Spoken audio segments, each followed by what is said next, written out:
ګران مشر نیاز محمد مومند صاحب چې ډېر خواږه شعرونه ترې موږ واورېدل.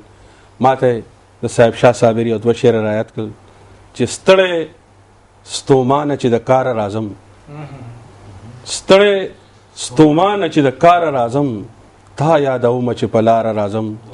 او د کلي ډېرې لارې ډېرې کوڅې، د کلي ډېرې لارې ډېرې کوڅې، په دې کوڅه د چا د پاره راځم. ډېره مننه ستاسو. مشاعرې دویم شاعر ښاغلي جاوید همدرد صاحب له بلنه ورکوم چې موږ په خپل خوږ کلام ونمانځي. د چا تعلق چې د سوات د سیمې سره دی. مننه نثار صاحب.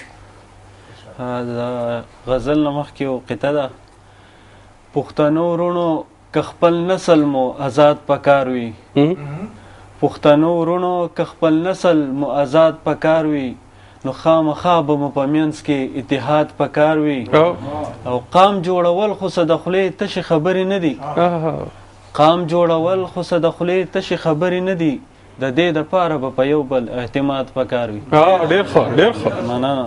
ډېر اوس غزل مطلب ده چې د حالاتو ناکړدو په مخ سپېړې راکړې، چې د حالاتو ناکړدو په مخ سپېړې راکړې، خپلو پردی کړمه پردو په مخ سپېړې راکړې.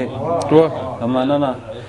په دې دوران کې چې مې څوک دي زاهدان بللي، په دې دوران کې چې مې څوک دي زاهدان بللي، څه زما فکر څه هغو په مخ سپېړې راکړې.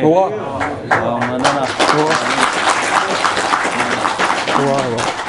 په دې دوران کې چې مې څوک دي زاهدان بللي، څه زما فکر څه هغو په مخ سپېړې راکړې. او چې د احساس په آینه کې مې خپل جاج اخیستو، چې د احساس په آینه کې مې خپل جاج اخیستو، د وخت بې خونده تقاضو په مخ سپېړې راکړې. مننه. او بل شعر دی: یوازې ستا بېروخي نه ده خو زړګیه که نه، یوازې ستا بېروخي نه ده خو زړګیه که نه، په ژوند کې ډېرو معمو په مخ سپېړې راکړې. ډېر ښه. مننه. او بل شعر دی: د عشق په هکله مو وطن کې روایات داسې دي، د عشق په هکله مو وطن کې روایات داسې دي، چې روغ غوسه کړې لیونو په مخ سپېړې راکړې. ډېر ښه. او مننه. او ستا د یادونو سلسلې سوې چې خوږه اشنا، ستا د یادونو سلسلې سوې چې خوږه اشنا، تمام شپه مې شوګیرو په مخ سپېړې راکړې. او مقطع ده: پښتون اولس ته به پیغام د بیدارۍ ورکوم، پښتون اولس ته به پیغام د بیدارۍ ورکوم، کما جاوید ته یې هر څو په مخ سپېړې راکړې. ډېر ښه ډېر ښه.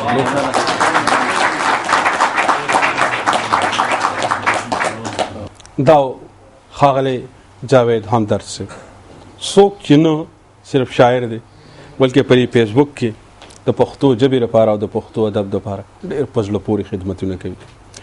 ما ته د ډېر ښه شاعر د پښتو د جدید لهجې نماینده شاعر سیف الرحمن سلیم صاحب یو دوه شعره رایاد شو چې تا ته به هم چته یادېږم ځان له زړه ښه کوم.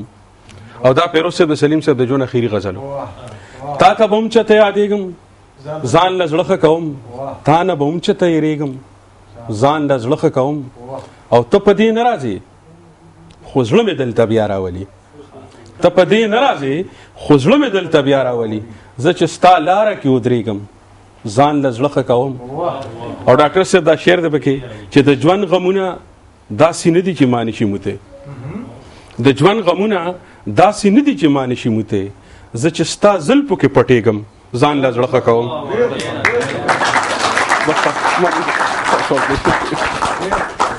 ډېر خوږ او ډېر ګران ملګري سبیل واورین صاحب له د چا تعلق چې د خوست